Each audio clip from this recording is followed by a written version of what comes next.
The weather is getting so wet and windy. How annoying. Or is it? Because today's video is all about weather, so the rain is actually really important.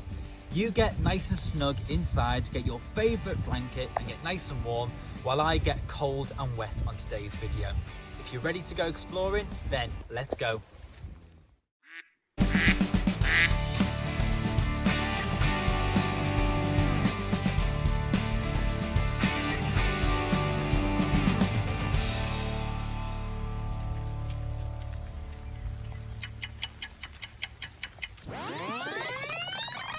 We're not doing that fast forwarding joke again, are we? Oh, right, okay, cool, let's go.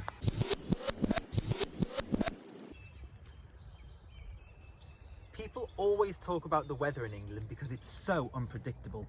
That means that it's always changing. One day it could be bright and sunny, and the next it'll be a bit like today, really heavy rain.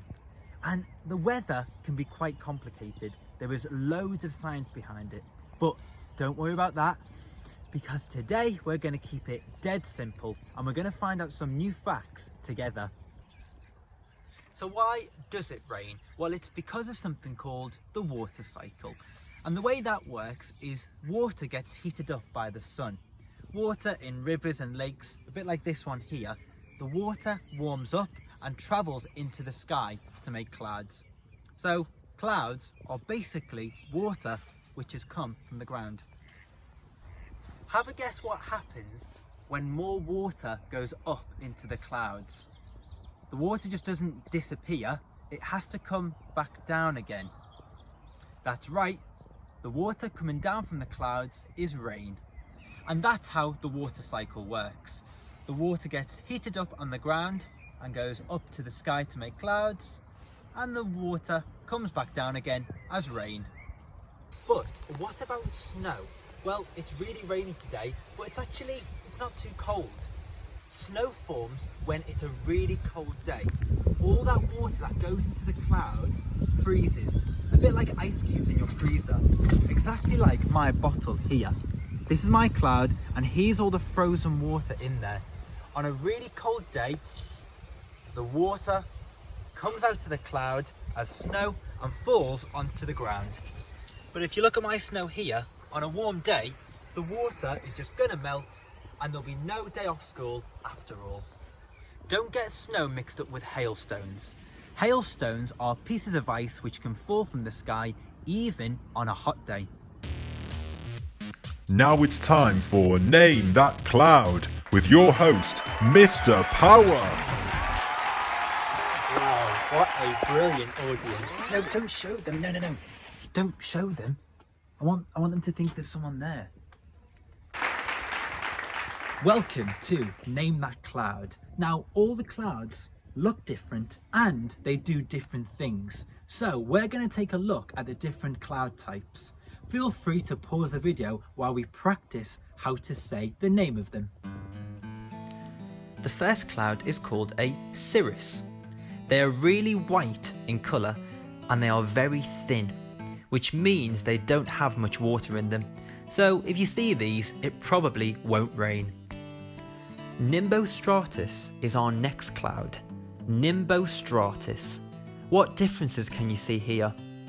This cloud is much bigger and darker. The darker the cloud, the more water it has. So if you see one of these, it's very likely that it's going to rain. I like these clouds. These are called cumulus clouds. Cumulus. If you've ever seen Toy Story, they are just like the clouds in that film. They're like cotton wool. They are big, fluffy and very white.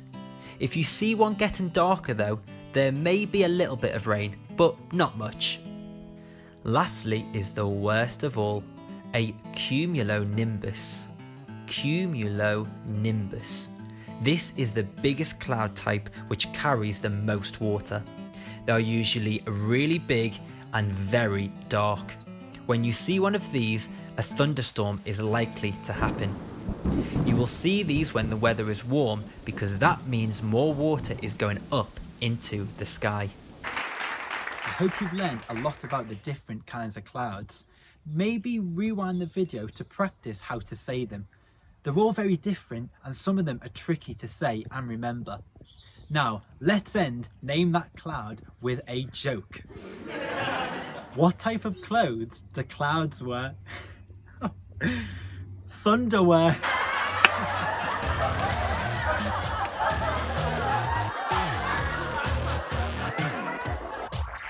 Wow, a very cool joke from Mr. Power there.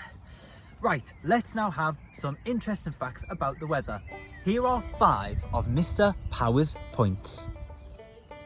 Oh, you caught me sunbathing. How embarrassing. Oh, it's not even sunny.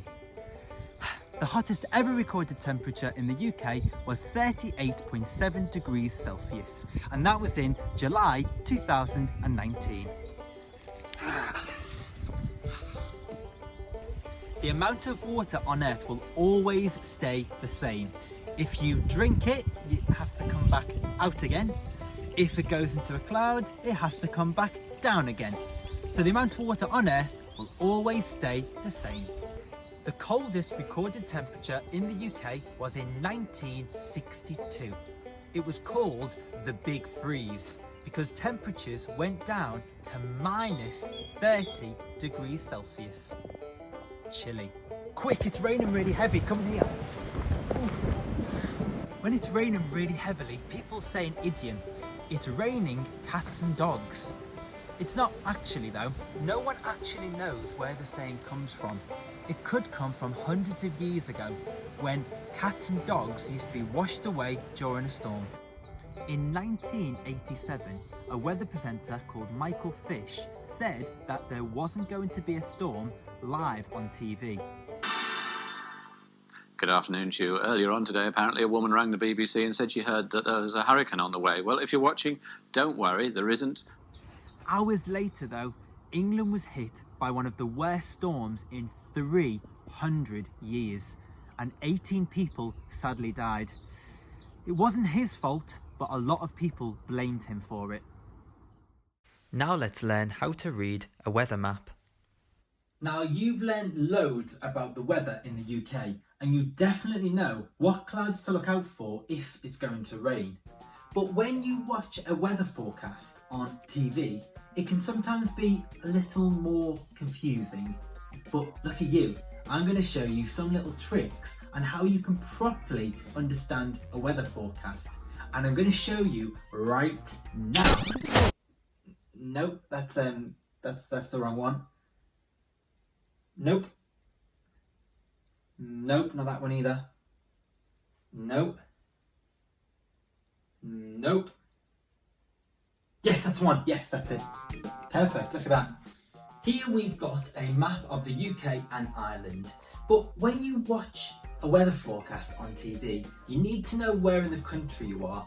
So if you're in Birmingham, Birmingham is about here, right in the middle. And to help you, it even says on the map, Birmingham.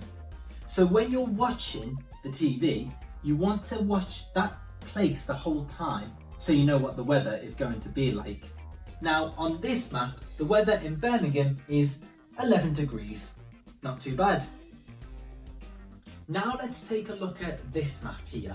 It's just like the other one and it's still got an outline of the UK and Ireland. But look especially where it says the word high.